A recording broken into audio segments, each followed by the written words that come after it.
All right, everyone, now it's time to talk about Trump, Desantis, and the 2024 election. I see a lot of obvious glowing one astroturfing right now, trying to convince people to have some sort of a lame-ass civil war between Trump and MAGA fans and DeSantis fans, as though, you couldn't potentially support both of them. I think at the end of the day, 90% of those people would vote for either one. There are problems with both of them, in all honesty. Trump was stymied when he was president by his Congress and didn't accomplish as much as he wanted to. It wasn't really his fault, but there were times that I wish he would have been a little bit more forceful, a little bit more above board, and certainly during debates, maybe a little bit more linear in his thought processes. I opposed his bump stock ban attempt. I think that fell through in the end. I think it's been injuncted, but I'm not 100% sure. Now, the folding brace ban attempt, I think that fell through because Demolitia just a couple of days ago, he had a folding brace on one of his tactical pistols.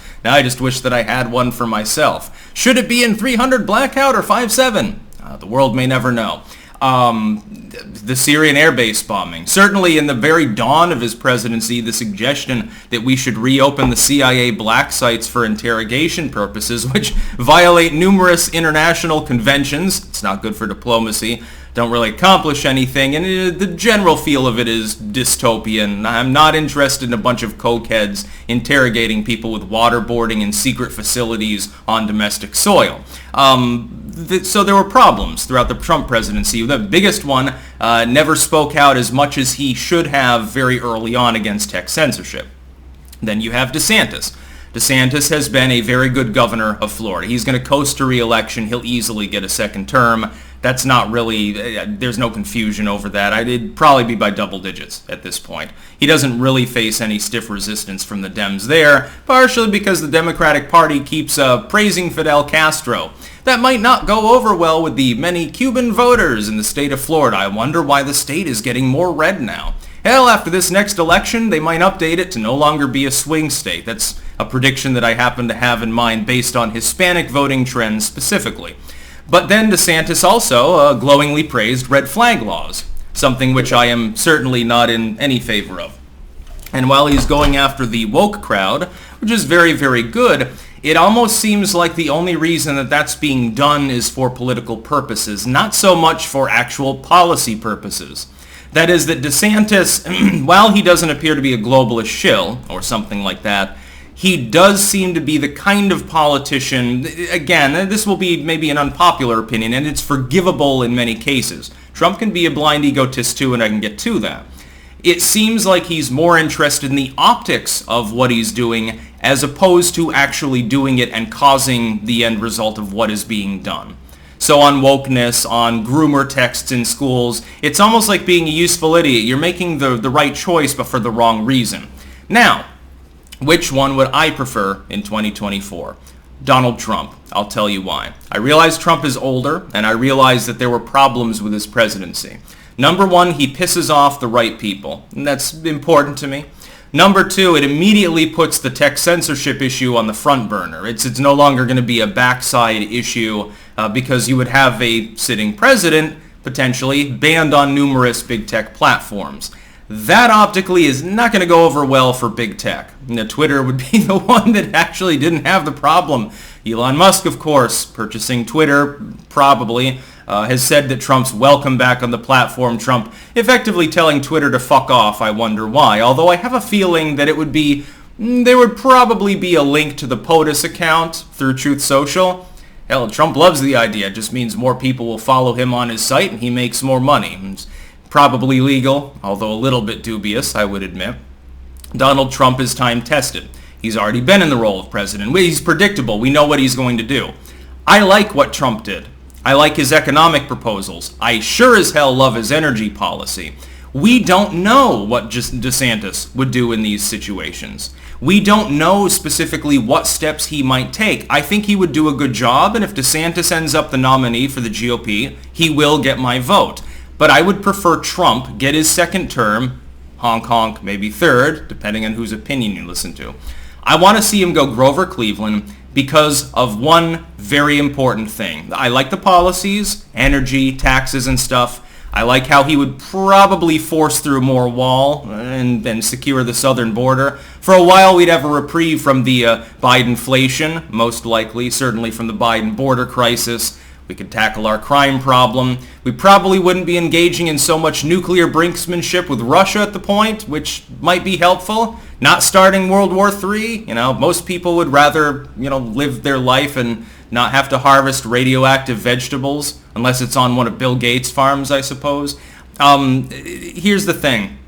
If Trump is reelected, the left will suffer a nervous breakdown that'll make 2016 look tame by comparison. Oh no, we have to go through mean tweets again. Oh no, the US people are all racist and bigoted. They reelected Adolf Hitler. It would be hilarious.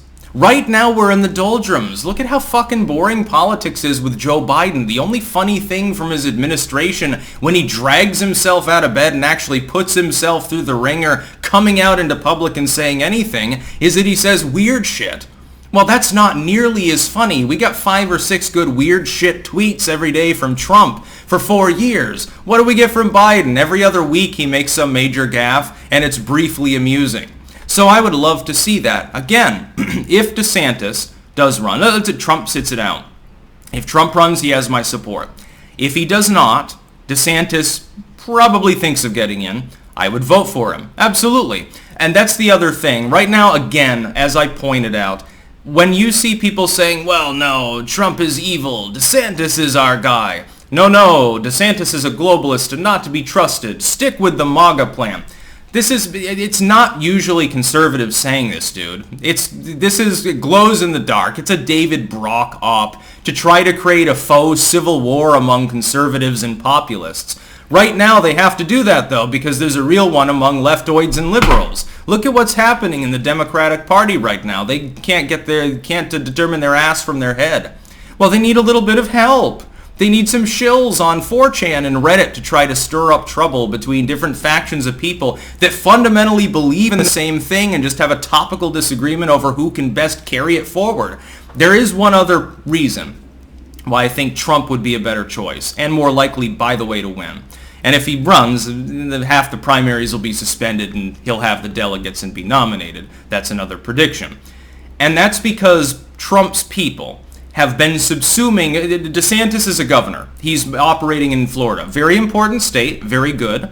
Definitely a launching pad for a successful presidential career later on. Trump's people are operating on the local level all over the country to absorb precincts and local communities and knocking on doors. Bannon's people alone and people like Scott Pressler are out there literally every day doing this. The number of voters that they've flipped and the number of precincts is enormous. It's the biggest grassroots movement that we've seen, I don't know since when. When's the last time we had a grassroots ground-up movement subsuming local party functions and judicial functions and sheriff's offices and town councils and mayorships? When's the last time that we saw so many thousands of those seats flipping over the course of a few short years in the name of one particular political ideology? I can't think of the last time. We're not seeing that kind of activism from DeSantis people, although I would say again, the overlap's 90%.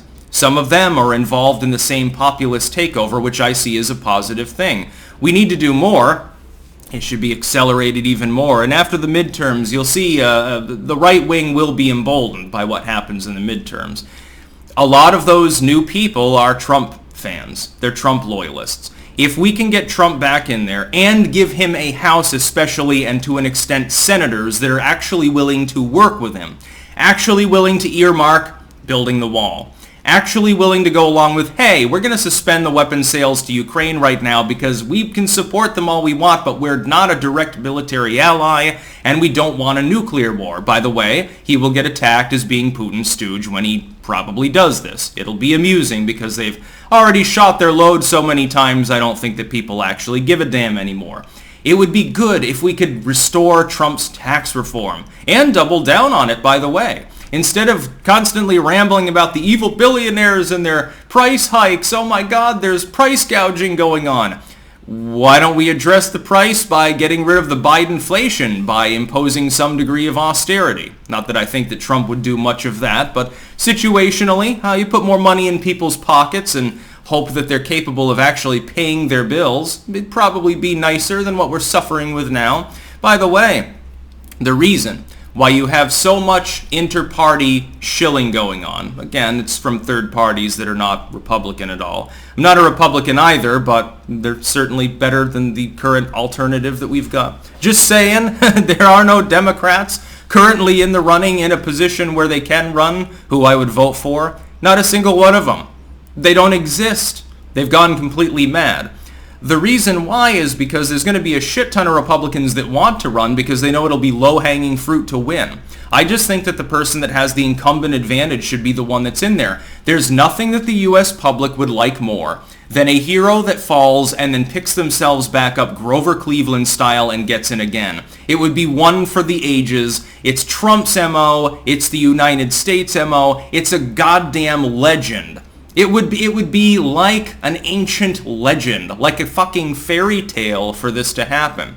Switching him out for DeSantis when DeSantis is already doing such a great job as Florida governor, especially managing to suppress some of the wokeness and shit there with the powers of the governorship that he has, I think would be a bad idea. I would love for him to run in 2028. I would prefer Rand Paul. My lineup is this: Trump and Rand Paul 2024. Rand Paul and DeSantis in 28 and 32. Then DeSantis runs and finds someone halfway decent to run as his running mate. A dynastic system of presidencies that are led by people who we know, at the very least, they are sane, and they're not completely goddamn out to lunch on the globalism question. Rand Paul, I think, has distinguished himself in that position too, but he needs executive experience before he can become president. That's why I hope he's pulled up as Trump's running mate. It's a long shot. I don't know that he would fit in well with Trump's personality style, but I think it would be a good idea. So yes, ultimately I prefer Trump. But if DeSantis were nominee, if Trump decides not to run, if they both run, I'm Team Trump, to be clear. And then they can have it out with debates and shit like that. If he doesn't, DeSantis probably gets in. Yeah, I would support him. I think that the ass-backwards inter-party schism bullshit is coming mainly from David Brock's people and the Lincoln Project. I don't think that it's coming from genuine conservatives. That's about all. Peace out.